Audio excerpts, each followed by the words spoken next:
नमस्कार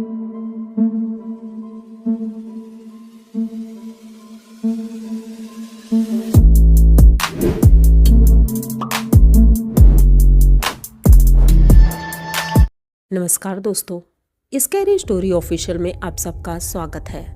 आज की कहानी की तरफ बढ़ने से पहले चैनल को सब्सक्राइब कर लीजिए और अगर कहानी अच्छी लगती है तो प्लीज़ लाइक एंड कमेंट करना मत भूलिएगा। दोस्तों, आज की कहानी बहुत ही ज़्यादा डरावनी है, तो ध्यान से सुनिएगा। कहानी है राकेश की। राकेश एक कंपनी में जॉब करता है और अपनी लाइफ बहुत अच्छे से चला रहा है। उसकी वाइफ है और उनके मम्मी पापा हैं। अब मम्मी पापा घर में रहते हैं, रिटायरमेंट के बाद से वो घर में ही हैं। मतलब कि राकेश सब कुछ अच्छे से मैनेज कर रहा है, लेकिन अभी कुछ दिनों से राकेश के साथ कुछ अजीब हो रहा है। जब वो शाम को अपने ऑफिस से लौटता है लगभग 8 बजे के आसपास, तो वो देखता है सड़क किनारे एक चौराहे के पास एक औरत दिखाई पड़ती है जो बुजुर्ग है। वो झाड़ू लगाया करती है, मतलब शायद वो सफाई कर्मचारी है, लेकिन इतनी रात में वो झाड़ू लगा रही है। उसकी कंडीशन मैं रोज़ देखता हूँ, लेकिन मुझे बड़ा अजीब लगता है कि मैं उसकी कोई हेल्प कर सकता हूँ। ये मैं 2 दिन से लगातार नोटिस कर रहा था, लेकिन आज तीसरा दिन था। जब मैं ऑफिस से वापस आ रहा था तो मैंने सोचा क्यों ना उनसे बात की जाए। गाड़ी मैंने अपने वहीं पर रोकी जहाँ पर वो सफाई कर रही थी। जैसे ही गाड़ी का हॉर्न बजा तो वो एकदम से पीछे मुड़कर देखती हैं। जैसे ही मैंने उनकी तरफ देखा तो वो लगभग 65-70 साल की बुजुर्ग थीं। मैं अपनी गाड़ी से उतरता हूँ और उनसे जाकर बात करने की कोशिश करता हूँ, लेकिन वो मुझसे शायद बात नहीं करना चाहती थी। मैं उनसे बात कर रहा था, माता जी आप यहाँ इतनी रात में झाड़ू क्यों लगा रही हैं? काम तो दिन में होता है। लेकिन वो कुछ भी नहीं बोल रही थी, बस झाड़ू लगाते हुए वो आगे निकल गई।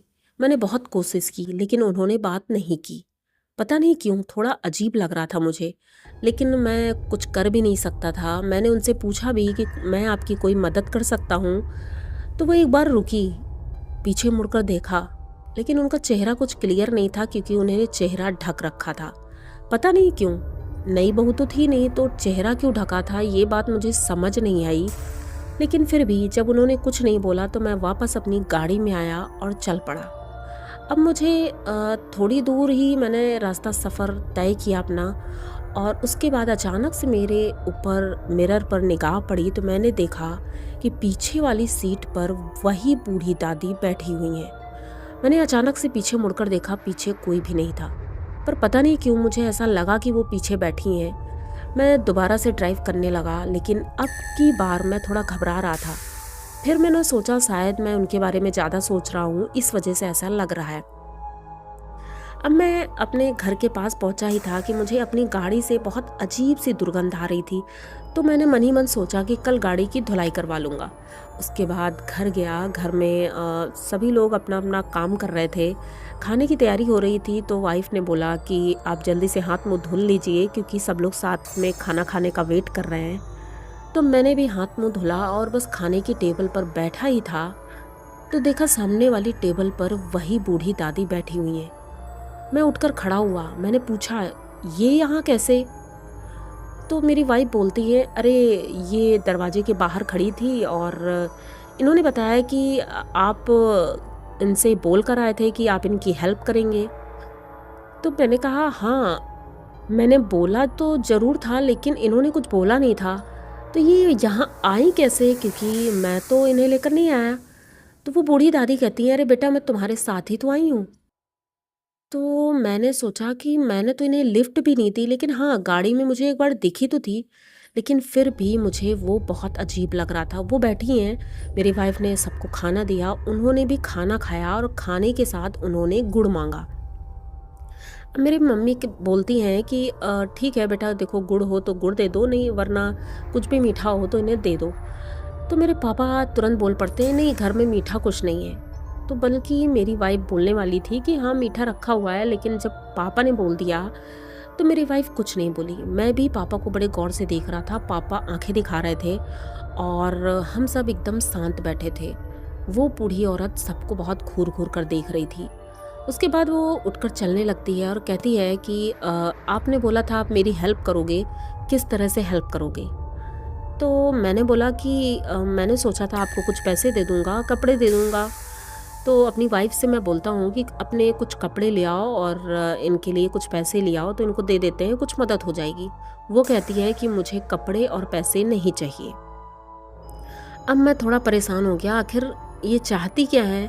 तो मैंने उनसे पूछा, आखिर आप क्या हेल्प चाहती हो? तो उन्होंने बोला कि तुम लोग ये घर खाली कर दो।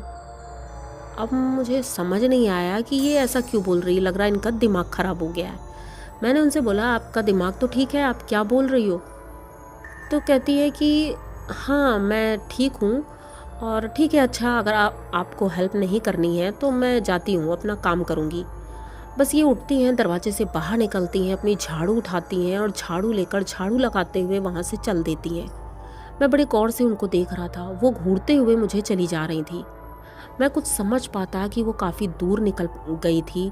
मैं वापस आता हूँ, अपने पापा से पूछता हूँ, पापा ये सब क्या था? मुझे कुछ समझ नहीं आ रहा है। 3 दिन से मैं इस बूढ़ी औरत को देख रहा हूँ रोड पर झाड़ू लगाते हुए, और अचानक से ये यहाँ कैसे आ गई और कहती है घर खाली कर दो।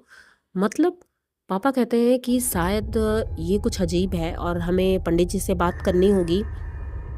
ये मुझे नॉर्मल तो नहीं लग रही थी।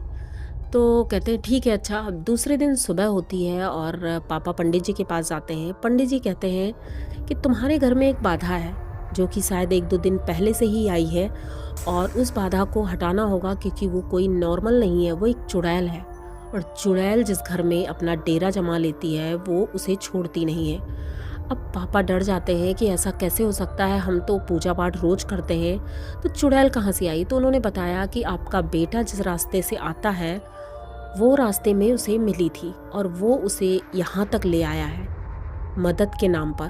अब वो इस घर में रहना चाहती है, वो चाहती है कि तुम लोग ये घर छोड़कर चले जाओ और वो इस घर में रहेगी। तो उनके पापा को समझ में आता है कि शायद वो औरत इसीलिए ये सब बोल रही थी कि तुम लोग इस घर से चले जाओ, लेकिन ये लोग कुछ समझ नहीं पाए थे। ये इन्हें नॉर्मल लगा था क्योंकि वो औरत एकदम नॉर्मल जैसी ही लग रही थी, लेकिन अब डर बढ़ गया था। वो पंडित जी से कहते हैं आप कुछ भी करो, हमारे घर को शुद्ध कर दो।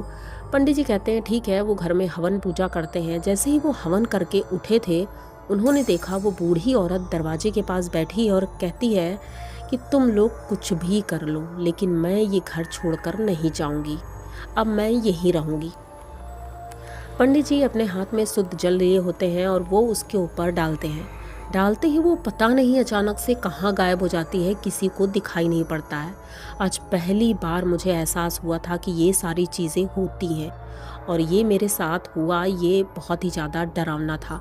मैं बहुत ज़्यादा डर गया था और मैंने पापा से तुरंत बोला कि पापा क्यों ना हम इस घर को खाली कर दें। पापा कहते हैं बेटा इतनी मेहनत से हमने घर बनवाया है, ऐसे किसी की वजह से हम घर खाली नहीं कर सकते हैं। भगवान हमारे साथ है और ये सब हमारा कुछ भी नहीं बिगाड़ सकते हैं। तो पंडित जी ने एक गुरुजी के बारे में बताया और उनकी वजह से इस घर को कीला गया और कीलित करने के बाद ये घर हमेशा के लिए पवित्र हो गया। वो औरत इन्हें दोबारा कभी नहीं दिखी, लेकिन राकेश जी जिस तरह से बता रहे थे, मैंने उन्हीं के शब्दों में आपको ये कहानी सुनाई है। तो अगर आपको ये कहानी अच्छी लगी हो तो प्लीज़ चैनल को सब्सक्राइब करिए, लाइक कमेंट करिए, शेयर करिए और इसी तरह की नई नई कहानियाँ मैं लेकर आती रहती हूँ। तो मिलते हैं फिर किसी नई कहानी में, तब तक के लिए डरते रहिए।